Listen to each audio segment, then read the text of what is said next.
방금 전에 SK텔레콤의 4분기 영업이익이 나왔었죠. 다시 한번 말씀드리도록 하겠습니다. 4분기 영업이익이 전년 대비해서 3.9% 하락했다고 나왔는데요. 사실 통신업종에 대한 모멘텀이 없던 것도 아니었는데 실적이 좀 약세를 기록했습니다. 반면에 LG U+ 같은 경우에는 호실적을 기록하면서 과연 어떤 투자 전략이 필요할까 여러분들도 헷갈리실 것 같은데요. 전문가와 함께 전화 연결해서 이야기 나눠보도록 하겠습니다.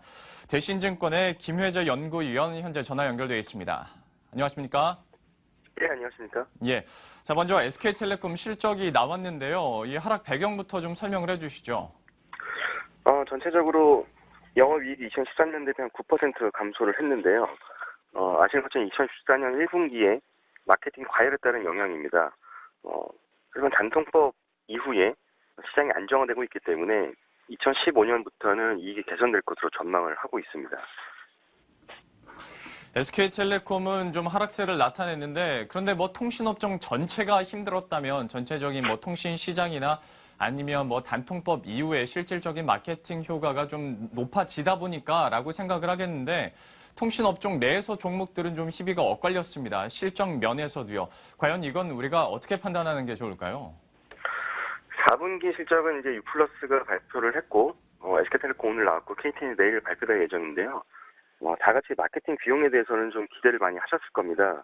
3분기 대비 4분기에는 큰 폭으로 감소하지 않겠느냐. 단통법이 시행되면은 비용이 감소하면서 이게 큰 폭으로 개선될 거다라고 전망을 하셨을 텐데, 그거 대비로는 일단 LG도 그렇고 SKT도 그렇고 마케팅 비용은 크게 감소하지 못한 모습을 보였습니다. 하지만 저는 단통법에 대해서 좀 다르게 생각을 하는데요. 이 단통법의 본질은 소비자 혜택을 강화하는 것이기 때문에 향후에도 마케팅 비용이 급격하게 감소하기는 어렵다고 보고 있습니다. 이건 통신사들도 단통법 시행 전에도 이제 그런 전망들을 얘기를 했었고요. 하지만 이번 SKT 실적에서도 우선 알프는 꾸준히 성장하는 모습을 보였습니다. 지난 2012년 알프가 턴어라운드 한 이후에는 분기별 1%씩 연간 한 4.5%씩 성장하는 모습을 보였는데요.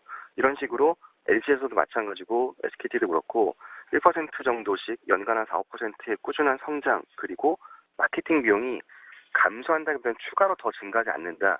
이렇게 두 개를 결합해 보면은 이익이 앞으로는 개선될 거다. 이렇게 전망을 할 수가 있습니다.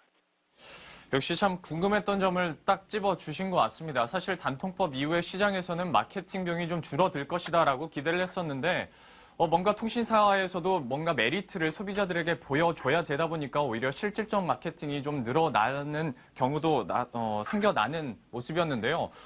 그렇다면 이런 흐름이 좀 2015년에도 계속 이어지지 않을까 실적에 대한 우려감 다시 좀 생길 수 있을 것 같습니다. 2015년 통신업종의 실적은 좀 어떻게 판단하고 계신가요?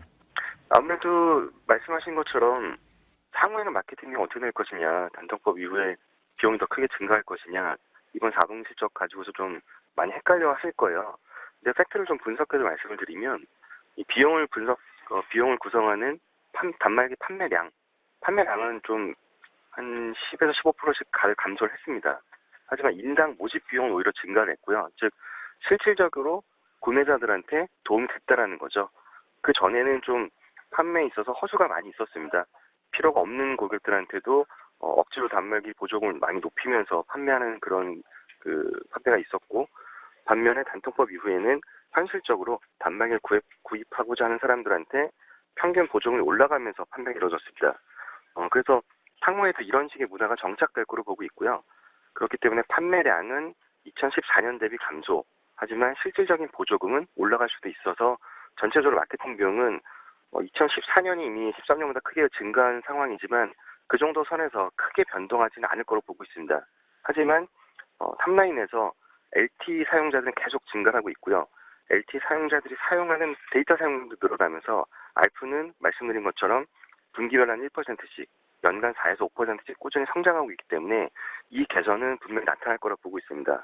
또 한 가지 비용 요소 중에 큰 점이 캐펙스에 따른 감가상각비입니다.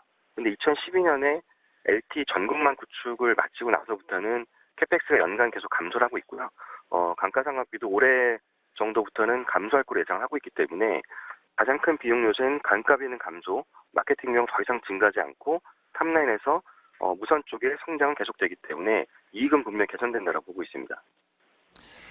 네, 이렇게 해서 전체적으로 통신업종에 대한 이제 2015년 실적 전망까지 살펴봤습니다. 지금까지 대신증권의 김혜재 연구위원과 함께했고요. 좀 저희가 급하게 전화드렸는데 오늘 분석 감사드립니다. 네, 감사합니다.